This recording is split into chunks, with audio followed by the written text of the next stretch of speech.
السلام علیکم ورحمۃ اللہ وبرکاتہ۔ جی پیارے دوستو، آج ہم بتائیں گے آپ کو برہم ڈنڈی، اس کی پہچان کرائیں گے۔ کچھ لوگ لے بوٹی، جو لے بوٹی ہے اس کو برہم ڈنڈی کہتے ہیں، اور لے بوٹی کو اونٹ کٹارا بھی کہتے ہیں، کوئی جگر کٹارا کہتا ہے۔ تو پیارے دوستو، علم سیکھیں اور تب آگے علم پھیلائیں۔ تو پیارے دوستو، یہ ہے برہم ڈنڈی، یہ بہت مصفی خون ہے۔ اس کا میں آج آپ دوستوں کو ایک نسخہ بھی بتاؤں گا۔ یہ بہت ہی مایہ ناز بوٹی ہے۔ اس بوٹی کے تمام اجزاء تلخ ہوتے ہیں۔ یہ بوٹی برسات میں پیدا ہوتی ہے، ہر موسم ہر جگہ میں میسر ہو سکتی ہے۔ گرم و خشک یعنی سرد خشک بھی قرار دیتے ہیں۔ کچھ لوگ اس کو گرم خشک اور کچھ لوگ اس کو سرد خشک قرار دیتے ہیں۔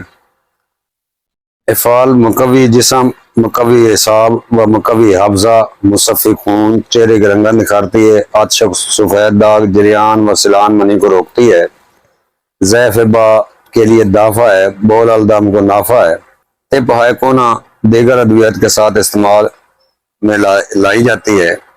یہ بوٹی اعلیٰ درجے کی مصفی خون ہے۔ اس کے علاوہ نسیان کو تو دور منٹوں میں کرتی ہے، حافظے کو تقویت دیتی ہے، ملیریا بخار کو دور کرتی ہے، کھانسی اور آواز کو صاف کرتی ہے۔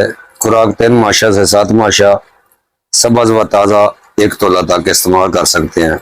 تو پیارے دوستو، اس کا نمک بھی بنایا جاتا ہے۔ اس بوٹی کا نمک تیز ترین مصفی خون ہے، خارش، پھوڑے، پھنسی اور جلدی مسے، منہ کے گلٹیاں، رحم کی رسولیاں تک ختم کر دیتی ہے۔ اس طرح کے ناسور ختم کرتا ہے، لیکن کبھی کبھی اس کے نمک کو تنہا استعمال نہیں کرنا چاہیے۔ گرم و خشک مزاج والوں خاص طور پر، کیونکہ یہ خشکی بہت زیادہ کرتی ہے۔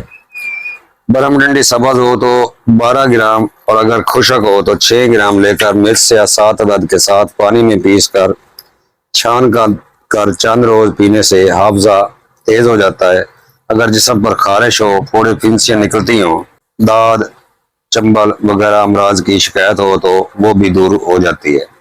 آپ اس نسخے کو ہر خرابی خون کی بیماری میں بلا خوف استعمال کر سکتے ہیں۔ پھر دوستو، اس کا ست بہت اعلیٰ بنتا ہے۔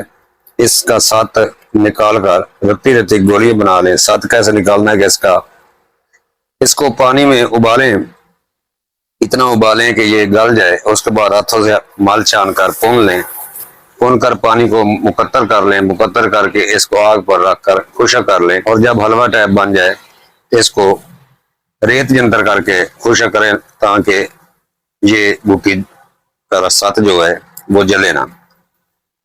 یہ گولیاں بہت ہی اعلیٰ مصفی خون ہے۔ خارش، داد، پھوڑے، پھنسیاں، آتشک، جریان، نسیان، نزلہ و زکام اور بلغمی بخار، کمر درد وغیرہ کے لیے 2 گولیاں اندرونی اور بیرونی طور پر پانی میں گھس کر زخم یا پھنسی کے اوپر آپ لگا سکتے ہیں۔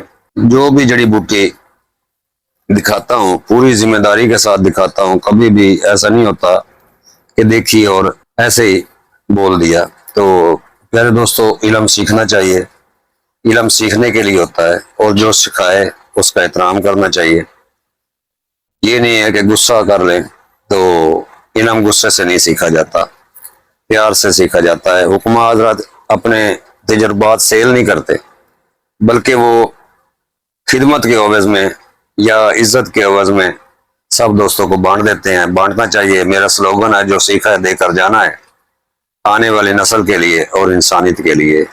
اس میں ایک کشتہ بھی تیار کیا جاتا ہے، اگر کر لیں گے تو وہ بہت سارے کام کرتا ہے۔ آپ نے کیا کرنا ہے کہ گو دنتی لینی ہے اور اس کے پانی میں گرم کر کے بجھاؤ دے دینی ہے۔ اس کے بعد اسی کے پانی کے ساتھ رگڑائی کھرلائی کر کے ٹکیاں بنا لیں، اور ان ٹکیوں کو اسی کے نقرہ میں رکھ کر 30 کلو کی آگ دے دیں۔ براق کشتہ ہوگا جو مصفی خون بھی ہوگا اور حفظے کے لیے بھی استعمال ہوتا ہے، اور کونا یعنی کہ پرانے بخاروں کے لیے بہت اعلیٰ چیزیں بنائیں اور دعاؤں میں یاد رکھیں۔ تو پیارے دوستو، اس کے ساتھ اجازت چاہتا ہوں۔ دعاؤں کا طالب حکیم طارق جوید فرام فیصل آباد، اکثیر کشتہ گر و دباتات۔ السلام علیکم ورحمۃ اللہ وبرکاتہ۔